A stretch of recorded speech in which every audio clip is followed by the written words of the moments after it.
The Texas sun, usually a benevolent golden eye, felt like a judgment. Naya Grey, at 23, knew its light intimately. She'd spent her life under its vast, unforgiving expanse, navigating the hard-scrabble realities of her family's farm in the Llano Estacado. Her hands, though small, were calloused from cattle wrangling and planting, her spirit forged in the quiet resilience of a frontier farmgirl. Life in Glory Creek, however, demanded more than just physical endurance. It demanded rigid adherence to its stern, pious ways. Her mother's passing had left Naya to care for her aging father, their isolation a constant companion save for the hushed gossip and fervent pronouncements that drifted from the town's small church. There, Reverend Elijah March, a man whose piety seemed to curdle into control, held sway. He spoke of sin and salvation, his words echoing through the valleys, and, Naya now knew, into the very marrow of people's fear. But for Naya, there was another, secret solace. The long rides across the prairie, the wide-open skies that offered perspective, and the whispered meetings. He was Dakota, a Comanche, a quiet strength that mirrored the land itself. Their understanding was fragile, born of shared respect rather than spoken words, a silent rebellion against the tensions that simmered between Glory Creek settlers and the roaming Comanche bands. A precarious peace had held, a careful dance around a volatile edge. Until now, the whispers had grown too loud, the silent judgments too piercing. Naya was pregnant. The child was Dakota's, a truth she held close, a sacred secret in a world that saw only shame. She would not name him, not betray the one thread of true connection she'd ever known. Her defiance, however, was a spark in a tinderbox. Reverend March saw not a young woman in love, but an opportunity, an example to be made, a land claim to be had. And so, with winter's chill biting at her heels, Naya Grey, with nothing but a thin blanket, a loaf of bread, and the life growing within her, was cast out. The town, even her own kin, turned their backs, leaving her with only the boundless plains, and a fierce resolve as her companion, Wind, a constant companion on the Llano Estacado, now brought with it the bite of approaching winter. Every gust was a reminder of time passing, of the vulnerability Naya carried within her. Days blurred into a grueling cycle of walking, seeking what meager shelter the land offered. A snow began to dust the mesquite, each flake a tiny spear of cold. Hunger gnawed, a hollow ache that overshadowed even the fear. The wolves, phantom-like, sometimes shadowed her, their eyes gleaming in the twilight, a stark reminder of the wilderness's unforgiving nature. Then the contractions began. Fierce and relentless, they doubled her over in agony. She crawled into a shallow, snow-dusted cave, a desperate haven against the elements. Alone, utterly alone, save for the pain and the primal instinct to survive.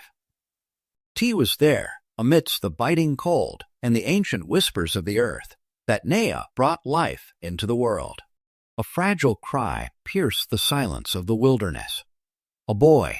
She named him Luca, light, a tiny beacon in a world plunged into darkness. The effort nearly cost Naya her own life. She lay weak, fading, Luca a small, warm weight against her chest, when a shadow detached itself from the encroaching dusk. Dakota. He'd followed, tracking her with the silent skill of his people, drawn by the faint whispers and signs left on the unforgiving plains. He knelt, his face a mixture of relief and sorrow. He wrapped them both, mother and child, in a thick, worn cloak, his mother's. She would later learn a garment that became a potent symbol of protection, of unconditional love found in the most unlikely of places. It was a silent vow, a shield against the world that had cast them out. Their quiet journey to his Comanche band near Palo Duro Canyon began, a step into a new, uncertain existence. Life with Dakota's people bloomed into an unexpected sanctuary. The harsh winds of the Llano, once an enemy, now seemed to sing a different tune among the red rock formations of Palo Duro Canyon. Naya, with Luca nestled safely in her arms, began to learn the rhythms of a world entirely new. She learned to read the signs of the earth, to find sustenance where she once saw only barrenness, and to ride with a freedom that erased the memory of the narrow confines of Glory Creek. Around crackling firelight, she listened to stories passed down through generations, tales of hunting, of ancestors, of the profound connection between the people and the land. Luca thrived, his infant cries now echoed by the soft murmurs of a new family. But even in this nascent peace, the shadows of the past stretched long. Whispers of Naya's survival of the child reached Glory Creek, carried on the very wind that now brought her comfort. Reverend March, his authority built on fear and strictures, felt his grasp slipping. A child of a savage in the arms of one of his flock was an affront, a direct challenge to his iron rule. Driven by a hunger not for souls, but for land, he made his move. Naya's father's homestead, left vulnerable after Naya's banishment, was raided, declared church property under some twisted decree. The uneasy peace between settlers and Comanche, so meticulously maintained by Dakota's elders, shattered. Glory Creek scouts, on March's orders, attacked Dakota's people, cloaking their aggression as a punitive measure against savages. The raid was a calculated deception, designed to ignite a full-scale conflict, to rally frightened townsfolk into a militia, and to cleanse the land of all those who stood outside March's narrow vision. War, brewing on the horizon, was now a storm gathering force. The air in the elders' teepee was thick with the scent of smoke and worry. Naya, cradling Luca, strained to understand the rapid cadence of Comanche words, catching fragment. T.S., feeling the weight of the elders' dilemma. Retreat far north. Abandon their lands. A cold dread settled in her stomach. This land was sacred to them, a living memory. She pleaded with them, her English words a stark contrast to their guttural tones, for them to stand their ground, to fight for what was theirs. The risk, she knew, was immense. The Comanche had faced too many broken treaties, too many empty promises. Later that night, the sound of the river drew her. Dakota stood by its edge, a silent sentinel under the vast, star-strewn sky. He spoke then, a quiet confession that resonated with the history of his people. He was the last son of a once proud chief, a lineage burdened by loss. And the cloak, the one that had shielded her and Luca in the desolate plains, was not merely his. It had belonged to his mother, a sacred inheritance representing not just warmth, but a duty to protect, a legacy he now shared with them. Naya felt the weight of choices pressing down on her. Could she ask these people, who had welcomed her without judgment, to risk everything? Or should she take Luca and flee, ensuring his safety above all else? The answer arrived not from within, but from without. Ruth Delgado, the saloon keeper from Glory Creek, a wisp of a figure under the moonlight, slipped into their camp. Her face was etched with fear, her voice a hurried whisper. The militia was coming. Reverend March was leading them, hungry for blood, determined to finish what he started. Naya made her choice. It was not for vengeance. It was for the next woman who would stand alone. The pink light of dawn crept over the horizon, painting the sky with hues of hope and dread. At the abandoned gray homestead, the air hummed with an unusual stillness. Dust motes danced in the nascent sunbeams, disturbed only by the rising wind. From the east, spurred by Reverend March's fervent rhetoric, approached the Glory Creek militia, a ragged collection of men, some armed with rifles, others with pitchforks, all fueled by a concoction of fear and righteous anger. They came with fire in their hearts and likely in their hands, intent on burning out what they perceived as savagery. But they were met not by fleeing shadows or the expected chaos of a Comanche raid. Instead, a formidable circle of Comanche warriors stood their ground, silent and unyielding. Behind them, an unexpected tableau. Settlers, their faces etched with a different kind of resolve, stood firm. Among them, Holden Finn, the blacksmith, a man of quiet conviction who had finally found his voice, stood tall. The air crackled with tension, a standoff between two worlds, two ideologies, poised on a knife's edge. Then Naya stepped forward. Luca, small and innocent, was cradled in her arms, a stark contrast to the grim faces surrounding them. The heavy, worn Comanche cloak flowed around her, a banner of her new identity. She demanded no vengeance, no retribution for the wrongs committed against her. Only truth. Ruth Delgado, her face pale but determined, moved forward. A forged land deed March had pressured her to witness clutched in her hand, the damning evidence of his manipulations. March, cornered, exposed, snarled and lunged, aiming his pistol at Naya. But Dakota, a blur of motion, intercepted. A swift, silent movement, and an arrow found its mark, not in March's heart, but his hand. The pistol clattered to the dirt. The fight ended not with bloodshed, but with consensus. Reverend March, stripped of his power, was exiled, his reign of fear brought to an end. The town, shaken to its core, began the slow, arduous process of healing.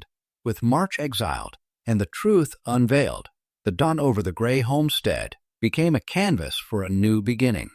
Naya and Dakota, no longer outcasts or fugitives, began the slow, deliberate work of rebuilding. The homestead, once a symbol of Naya's lonely past, now became a bridge between two worlds. It was a place where Comanche and Anglo shared knowledge, where traditions intertwined, and where trust began to carefully mend. They were bridge walkers, forging a path where fear had once divided. Luca, now a vibrant, curious boy, was the living embodiment of this nascent peace. He played by the riverbanks, his laughter echoing among the cottonwoods, watched over by a mother who had fought the land's harshness, defied its rigid laws, and broken the chilling silence of injustice.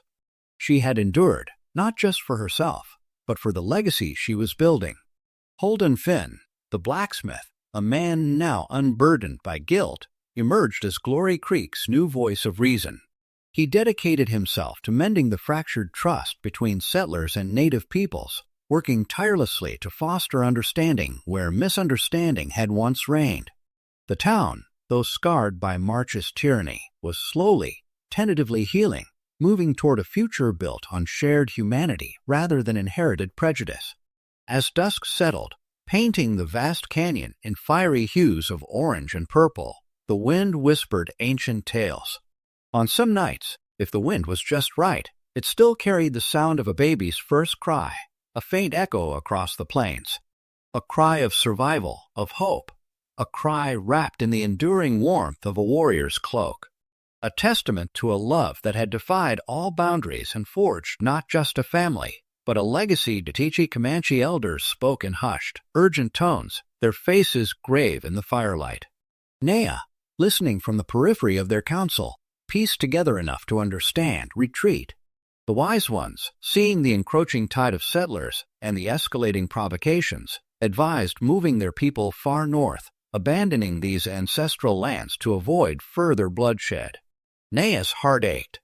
This land was sacred, interwoven with generations of her new family.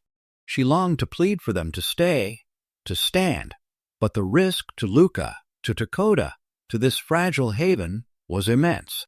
The choice felt unbearable. Later, by the whispering river, Dakota spoke of his past, a past intertwined with the cloak that now protected his new family. It was his mother's, a tangible piece of a lost heritage, a symbol of duties passed down through a lineage of chiefs. He was the last son of a once proud leader, burdened by the ghosts of his people's past and the stark reality of their dwindling future. The revelation deepened Naya's understanding of the man who had wrapped her in his powerful, silent embrace and solidified her connection to his profound sense of responsibility. The dilemma gnawed at her. Was it safer to run with Luca, to disappear into the vastness of the plains, or to stand and fight with the people who had offered sanctuary when her own kind had cast her out? The answer, both terrifying and resolute, arrived in the form of Ruth Delgado.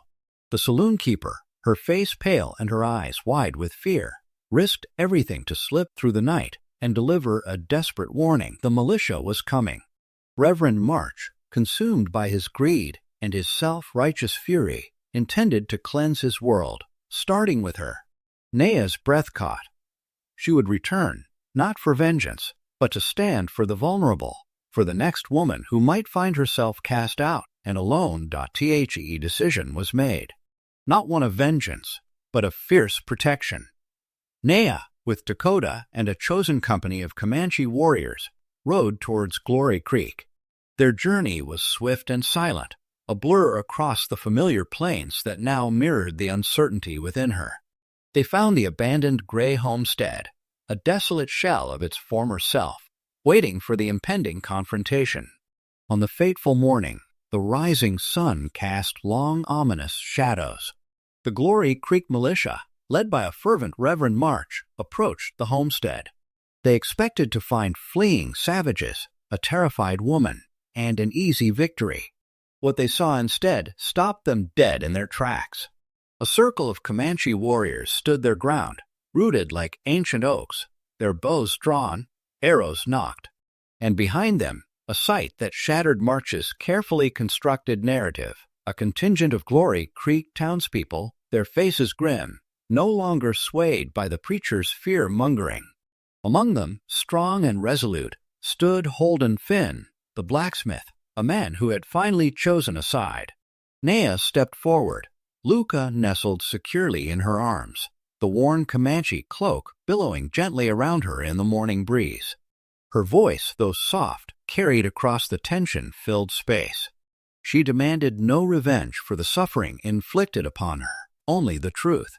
It was Ruth Delgado who broke the spell of silence, stepping forward, a forged land deed clutched in her trembling hand. It was proof of March's greed, his manipulation, his calculated plan to seize land under the guise of piety. Cornered, his lies exposed, March's composure fractured. He lunged, drawing a pistol, aiming at Naya. But Dakota, moving with the speed of a desert wind, enters. Ted. A swift, almost imperceptible movement, and an arrow buried itself in March's gun hand. The pistol clattered to the dirt. No bloodshed, no war, only the swift, undeniable consequence of his own actions. The fight was over. Reverend March was exiled, cast out not by a conquering army, but by the united consensus of a community finally seeing through his tyrannical facade. Glory Creek, shaken to its core, began the slow, arduous process of healing, confronting its buried prejudices and seeking a new path forward. The long shadows of the Palo Duro Canyon stretched as the sun dipped low, painting the red rock walls in hues of fire. Naya, sitting outside her teepee, listened to the distant voices of Dakota's elders. Their tone was grim, the words, north and retreat, cutting through the Comanche phrases she was still learning to decipher. It was a discussion she found herself desperately wanting to interrupt, to demand they stand and fight for the land they called home. But she held her tongue, understanding the immense risk their defiance would entail. Later, she found Dakota by the river, the water's murmur a counterpoint to the quiet tension in the air. He watched the current, his gaze distant, and in the deepening twilight, he spoke, his voice low but clear. He told her about his mother, about the heavy cloak he often wore, confirming her earlier intuition. It wasn't just a garment. It was a sacred trust, a symbol of his lineage as the last son of a once proud chief. His family had watched their lands shrink, their people diminish, and that cloak, a remnant of a more powerful time, represented a duty to protect, a legacy of resilience. Naya's heart ached with the weight of his words, realizing fully the burden he carried. Her own choice, stark and urgent, now lay before her. Should she secure Luca's safety, fleeing with him further into the wilderness, away from the looming conflict? Or should she stand with these people, who had opened their hearts and homes to her when her own kind had cast her out? The decision was agonizing. Then, a rustle in the brush, and Ruth Delgado, pale and breathless, emerged from the darkness. Her whispered warning galvanized Naya. Reverend March had convinced the town to form a militia. They were coming. This wasn't just a threat to the Comanche or to Naya. It was a threat to justice itself. In that moment, Naya knew she would return, not to seek vengeance, but to stand as a bulwark, to ensure that no other woman would endure the desolate solitude of being cast out and alone. The first streaks of dawn crept across the plains as Naya, Dakota, and a small band of Comanche warriors arrived silently at the abandoned Grey homestead. The familiar outlines of her childhood home, now weathered and desolate, stood against the burgeoning light, a poignant testament to the life she had lost and the battle she was about to confront. They took positions, blending into the sparse landscape, awaiting the arrival of the self-proclaimed righteous. The Glory Creek militia, led by a fire-eyed Reverend March, emerged from the eastern horizon. A dark, approaching storm, they marched with a grim determination, an army of fear and prejudice, fully expecting to find a fleeing woman and easy prey. But as they crested the final rise, they faltered before them. A solid line of Comanche warriors stood, silent and unmoving, an unbreachable wall, and flanking the warriors, an even more unexpected sight. A group of Glory Creek settlers, their faces grim but resolute, arms crossed, standing in quiet defiance of Reverend March among them. Holden Finn, his shoulders squared, his gaze fixed on the preacher Naya herself. Luca, cradled securely in her arms, emerged from the center of the Comanche line. The vast blue cloak, a powerful symbol of her belonging and her protection, billowed softly around her. Her presence was commanding, her voice clear as she spoke, not of vengeance, but of truth. She laid bare the manipulations, the greed that had fueled March's crusade. Ruth Delgado, her eyes sharp, stepped forward, producing the forged land deed that March had coerced her into witnessing. Undeniable proof of his deceit, the revelation stripped March of his pious mask. His face contorted in rage. He lunged, a pistol appearing in his hand, aimed at Naya, but Dakota was faster. A blur of movement. An arrow loosed. It struck March's gun hand, not with fatal intent, but with disabling precision. The pistol dropped. The tension broke. No bloodshed, no war, just the swift, final shattering of a tyrant's power. Reverend March was exiled by the very town he sought to control. Banished by consensus, Glory Creek, shaken to its core, began the slow, painful process of healing, finding its true path in the dust of a confrontation won not with bullets, but with truth. Teachy sun, a fiery orb on the horizon, painted the abandoned Grey homestead in shades of red and gold. A chill wind whispered across the plains, carrying the scent of dust and tension. Reverend March, his face flushed with zealous fury, and leading the Glory Creek militia, approached, their steps heavy, their intentions dark. They had come to reclaim what they saw as theirs, to extinguish what they viewed as a threat to their moral order. They expected a rout, a desperate flight. Instead, they met a silent, unyielding defiance. A circle of Comanche warriors, stoic and ready, formed an unbroken line before the homestead. Their presence alone was a challenge, but what truly stunned the approaching militia was the sight behind them.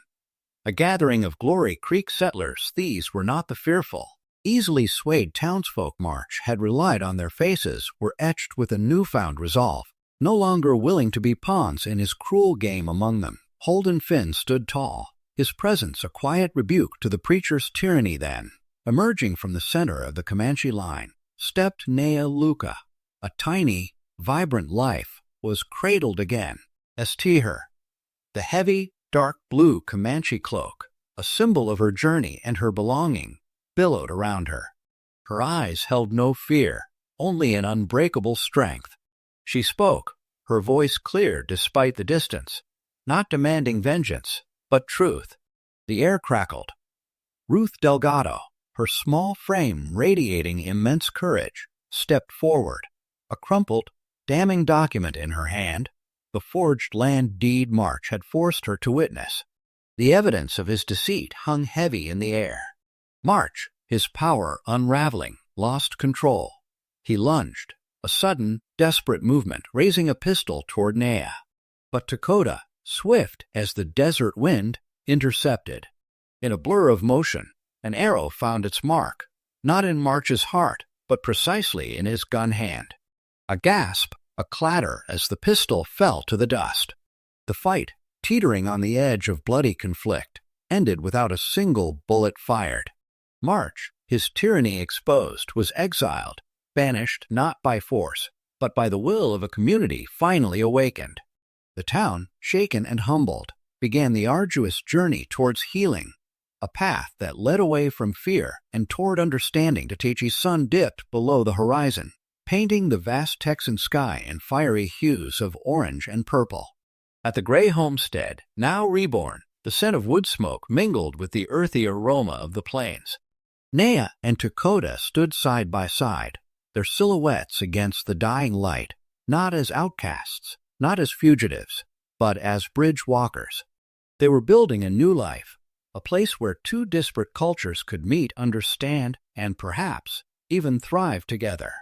The homestead, once a silent testament to Naya's banishment, had become a vibrant testament to their shared purpose. Luca, no longer a helpless infant, was a lively boy, his laughter echoing through the reconstructed home and out across the open fields. He skipped along the riverbanks, chasing dragonflies, a bright beacon of the love that had defied hardship and prejudice. His story would be a living legend, born in the wilderness, raised by two cultures, watched over by a mother who had fought the land's brutal indifference, defied the rigid laws of men, and shattered the stifling silence of shame. She had endured for him, for herself, for a future that offered more than bitterness. Holden Finn, the blacksmith, now stood as Glory Creek's new spoken leader. His quiet, steady resolve had helped pull the town back from the brink of its own darkness. He worked tirelessly, mediating disputes, seeking common ground, striving to mend the fractured trust between the settlers and their native neighbors.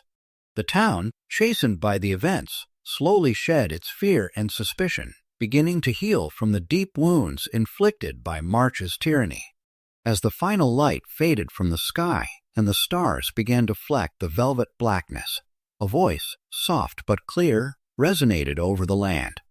They say the plains remember, that on some nights, if the wind is just right, it still carries the sound of a baa's first cry, wrapped in a warrior's cloak.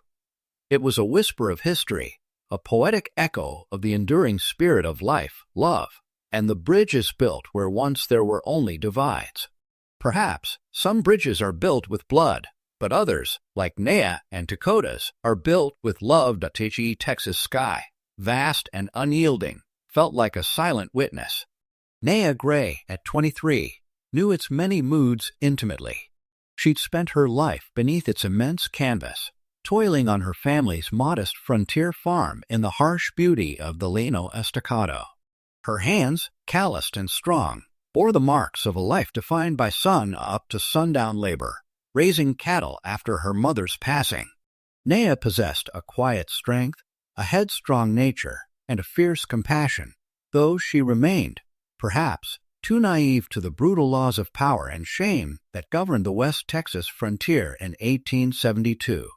Glory Creek, their closest town, was a small, dusty outpost, its foundations seemingly built less on timber and more on religious rigidity and deeply buried prejudice. Life there was demanding, yet Naya found solace in moments, stolen from endless chores, long rides beneath wide skies where the wind itself seemed to whisper forgotten histories, and secret meetings with someone she dared not name in the community she inhabited. There was always tension simmering between the settlers of Glory Creek and the nomadic Comanche bands who roamed the surrounding lands. It was a fragile understanding, a wary dance that, for the most part, had kept outright violence at bay. But the air was thick with unspoken truths and simmering resentments, a powder keg waiting for a spark. And that spark, though born of love and hope, would ignite a fire that would consume Naya's world and force her to forge a new path in the crossroads of expansion and extinction. This was not merely the story of survival. It was the story of enduring, loving, and ultimately defying Datechi's sun. A fiery orb on the horizon painted the abandoned gray homestead in shades of red and gold. A chill wind whispered across the plains, carrying the scent of dust and tension. Reverend March, his face flushed with zealous fury, and leading the Glory Creek militia approached, their steps heavy, their intentions dark. They had come to reclaim what they saw as theirs, to extinguish what they viewed as a threat to their moral order. They expected a rout, a desperate flight. Instead, they met a silent, unyielding defiance. A circle of Comanche warriors, stoic and ready, formed an unbroken line before the homestead. Their presence alone was a challenge, but what truly stunned the approaching militia was the sight behind them. A gathering of Glory Creek settlers. These were not the fearful, easily swayed townsfolk March had relied on. Their faces were etched with a newfound resolve, no longer willing to be pawns in his cruel game. Among them, Holden Finn stood tall, his presence a quiet rebuke to the preacher's tyranny. Then, emerging from the center of the Comanche line, stepped Naya. Luca, a tiny, vibrant life, was cradled against her.